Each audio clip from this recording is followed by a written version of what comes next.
Well, Orca is keeping my not only my drawing paper warm, but my pens warm for me. Orca, you have to move. There was a restaurant, there still is a restaurant near me who probably should be visited by the health inspector. They would always have a cat wander in off the street, and it would sit on the tables and keep the silverware warm for you in case you needed it. Okay, where, damn it.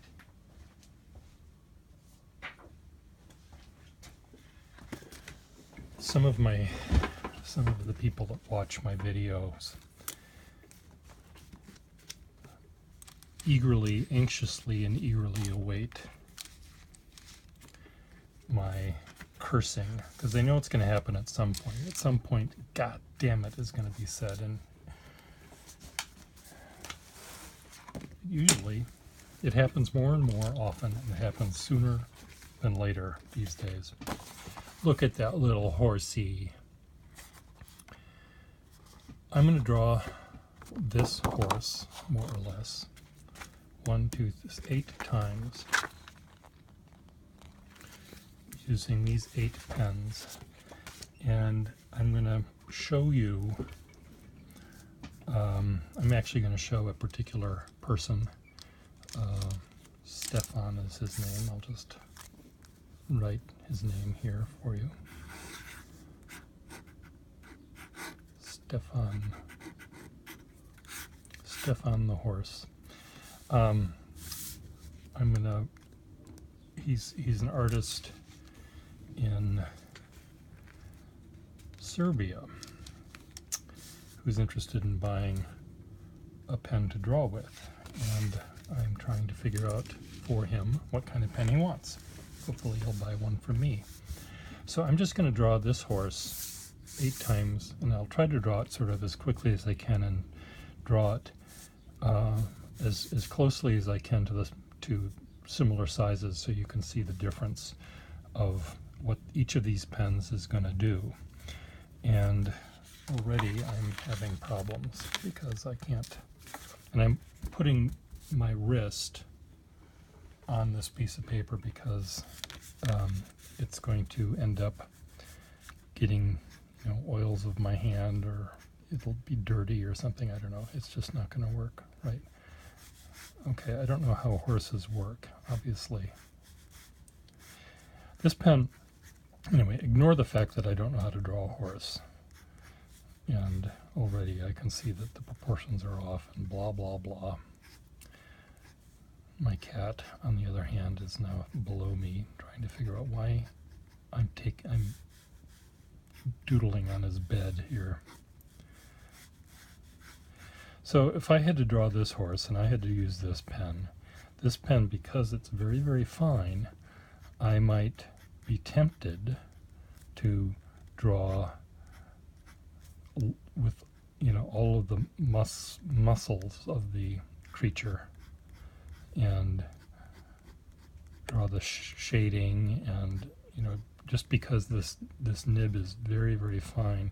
This paper I'm using also is the back of very glossy paper that was used to print large things that look, photographs. It's photographic, shiny photographic paper. So the flip side of it here is a little slicker than a regular piece of paper. So it's the ink. I think the lines I'm making might be a little bit broader than they would be if I was using regular paper.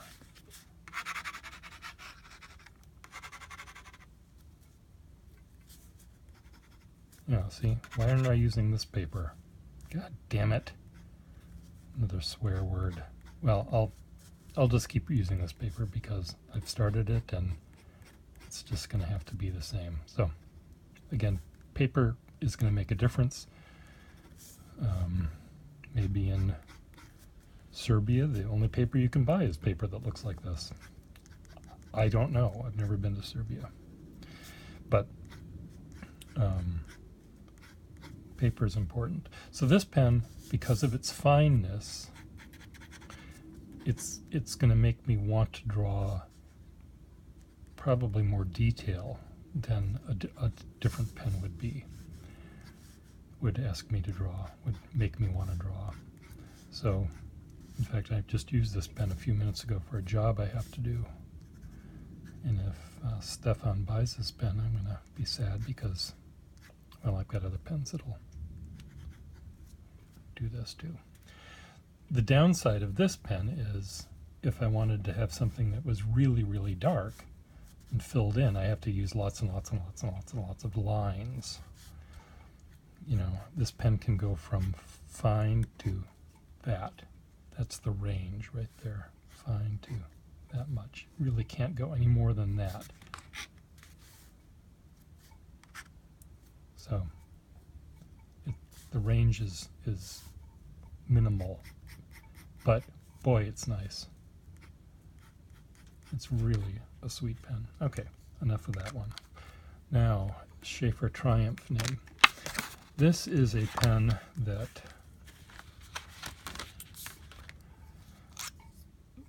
looks like this. It has this conical nib, and it has a slight upsweep of the nib, and that's called a Waverly nib. For its inventor, I guess, was named Waverly. And it's great for lefties. If I suddenly woke up and my right hand was no longer working, I would be looking for pens like this because I could really use my left hand to draw with it. This pen is a Johnny One Note pen. It doesn't have any real. Yes, you can hold it very lightly, and it's similar to the other pen in that it doesn't have. It can be fine or finer, or it can be fine or a little broader, but it doesn't have a full range. You can turn it upside down like this. These pens were sort of made to do this. You can do this with any pen, but with this kind of a nib, the Waverly nib, it's sort of easier to do it because the nib is sort of shaped like that at the end. It has a little raised snout to it, and but it's very, very firm. And what sort of drawing would I do with this? I don't know. What sort of drawing would I do with it? If I had to, this would be a great pen if I had to do, to make duplicates with carbon paper. If I don't know. I mean, this isn't a pen I normally would think of drawing with, I guess is the point I should be making. I'm not making yet. But it's a nice pen. It's a pen that I could hand to almost anyone without worry about them pressing down too hard because they might break it. Here, I haven't filled this pen up, but it's a great pen. There's nothing wrong with it. It's not a pen I would use to draw with. Yes, I would use to write with it, but not to draw with it. Parker VS, the next one on our list. This was a Parker pen made sort of after they made the 51, and I think they realized that people still wanted a pen that had a regular nib. So these pens, even though they look like a 51 almost, exactly like a 51. Where's a 51? Here's a 51, and it has a hooded nib, which doesn't have any flexibility whatsoever. And this was the rage at the time. But I think Parker had people that wanted a pen that looked like a pen that had a big nib, and because it has a nib that's exposed, it has some flexibility. So this is very similar to the first Sheaffer I showed you, except that there's more there's a little bit more range to it. It's also very smooth, and this would be a great pen to do gesture drawings with, where you draw without lifting the pen off the page. You just keep drawing with it, and it's a very smooth pen. It sort of makes me want to draw quickly. The Schaefer did not make me want to draw quickly. This makes me want to draw quickly. So if I'm drawing that, if I'm at Lakehurst, New Jersey, and the Hindenburg suddenly explodes and I didn't have a camera with me, this would be the pen I'd want. Bursting into flames, crashing down, and I'd be able to draw, it very quickly. And it's a great pen for that. It's very smooth. It's very slick. It glides over the paper. The Parker was a little bit prickly because it's so fine, where this is pretty fine too. In fact, it's almost as fine as the Schaefer. It sort of wants to be broader than that. Okay, anyway, that's this one. Parker VS meant very special. Stupid name. Stupid name, Lisa. Okay, let's go to Eversharp Symphony. That's this one. Okay, this one is like this one, except broader. Has a little bit of flexibility to it, but it's broader. So now this is making me want to draw this. How is this going to make me want to draw this horse? As I continue to draw this horse, I'm not only getting sloppier, but because I'm understanding more how the horse anatomy looks, I'm becoming maybe more accurate in how I'm drawing it. So this is another great nib. It's very loosey-goosey.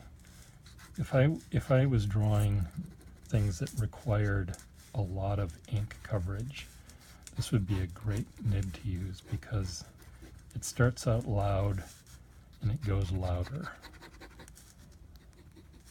And, nice dramatic lighting. If I was drawing something with lots of shadows, highlights, this would be a great pen to use. It's just, again, it slides on the paper. It's very smooth. You can press down and you don't feel like you're, the pen is very strong. It really, it's really I don't know, it's just really strong. It makes me want to press down. I don't want to draw very lightly with this pen. I can, but even if I draw lightly, it's still kind of loud. So it doesn't have much of a range. It's like the first one. The first one went from 0 to 1. This one goes from 4 to 5. There's this range thing. So far, the one that was the most flexible was this one. This probably goes from 1 to 4 or 2 to 5 or something.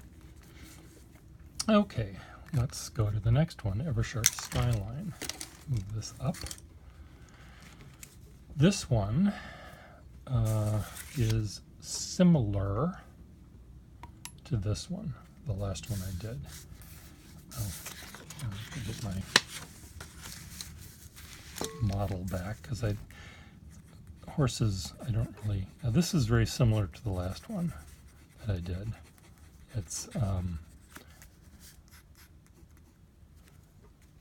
let me just see.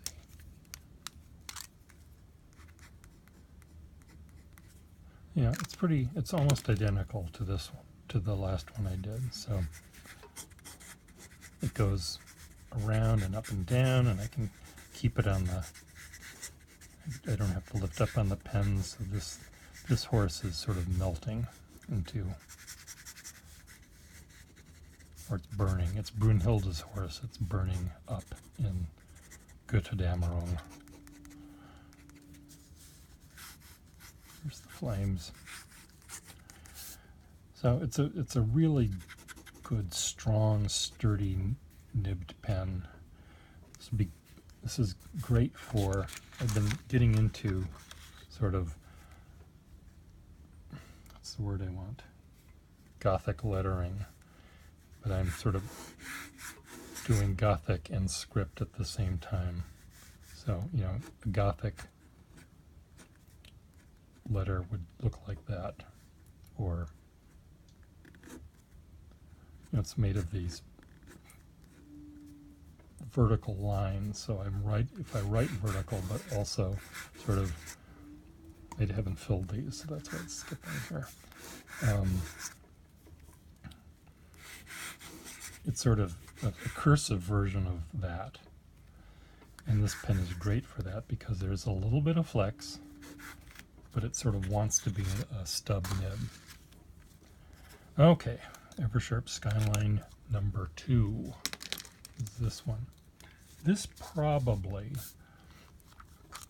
would be the one that, if I had to take one pen with me on a desert island, it might be this one. It has, God, again, this paper, I'm using the wrong paper. Imagine all these horses, the lines would be slightly thinner. The ink sort of sits on the top of this paper. It sort of pools out. Anyway, this pen has right now the most flexibility. The range is the greatest in this one. So with this one, how would I draw the horse? I would be able to draw the horse sort of descriptively and have maybe the shading and the musculature drawn with cross-hatching, but I could also emphasize the strength of the horse by showing, you know, by using the really broad line to show the shadowing or show the musculature or the gesture of the horse. There's something really gestural about this one because of its ability to do that. It can go from thin to thick, or thinner if I use that paper. So this one, so far, is the one that has the most range. It's pretty, it can sort of go in all directions as well. And it's pretty sturdy. I mean, any pen can break if you press down too hard on any pen. You might have to press down really, really hard on some to make them break, but this one is pretty sturdy, and you can press down pretty hard on it, and it's not going to be a problem. Okay, Waterman Taperite. Now this is a pen that's similar to the other ones that we were showing up here, the ones with maybe a range of 2, goes from 2 to 4, 4 to 6, or whatever. This one sort of is similar to the Eversharp pens. The nib is sort of shrouded. This is Waterman's version of the Parker 51, but it's also pretty expressive. This would be a good one. This is sort of the love child of this Eversharp and that Eversharp made this one. There's a pretty nice range to it,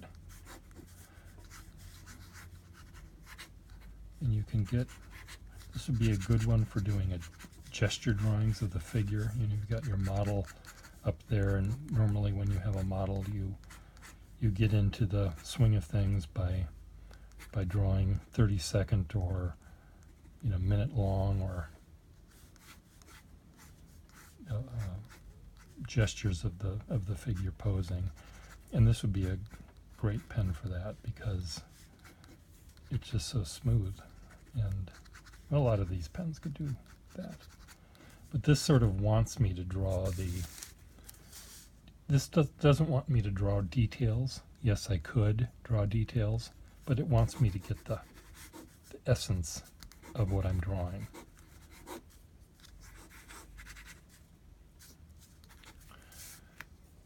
finally, the last one here is the Waterman 3V. Now this pen, I believe, if I remember which ones I chose, yes, this one is the pen the nib that's the most delicate. This is the one that I would want to be the most careful about. And again, you're not seeing the full range on this paper, but it has a very fine, but if you press down, you can get a really nice thick. But because it's slightly a thinner piece of gold on the nib, it's a little bit more fragile. This would be my second choice on my desert island. The reason I'd pick the other one first is it seems a little stronger. Now this pen will last for 100 years if I don't abuse it. But, you know, again, if I'm on my desert island and the Hindenburg decides to visit me and then blows up, in my exuberance of trying to draw it, I may spring the nib on this because I'm so exuberant. So you just have to be careful. You have to be more careful with this one than with the Skyline. But it's really a nice nib. This would be a great one. If I had to do calligraphy on my desert island, I would use this pen. This pen is the one that a calligrapher would like the most, I think. So, to recapitulate, let's just put the pens away. Here I'm drawing all of these different horses, and the pens I'm using make me want to emphasize a certain characteristic of the horse, whether it's the detail of the musculature or the coloring of the horse or something like that, or the musculature and the gesture of the horse, or the, you know, the horse in action, the horse with lots of light on it. You know, they're all different. If I had a pen that I wanted to take with me with other people and draw with, and wanted to loan them a pen, I would bring this pen right here, because I know that they wouldn't, even a lefty with the dexterity equivalent of Tourette's syndrome wouldn't damage this pen when suddenly they'd say, "God damn it," or worse, because that's what they do without control or whatever. I wonder what Tourette's syndrome people did before language. You know, I mean, is Tourette's syndrome, do they have to say things that are, and they have to use bad words, 4-letter words, or could they say something else? Anyway, this would be a good pen for a Tourette's syndrome person. Anyway, you need to buy all of them, Stefan. No, you don't need to buy all of them, but there's obviously, you see that there's a variety here. You know, a good 3 to get, you know, might be these 3. The fine, wherever that went, fine, the flexible, the sturdy. You know, those 3 would be a nice little grouping. Anyway, there you go.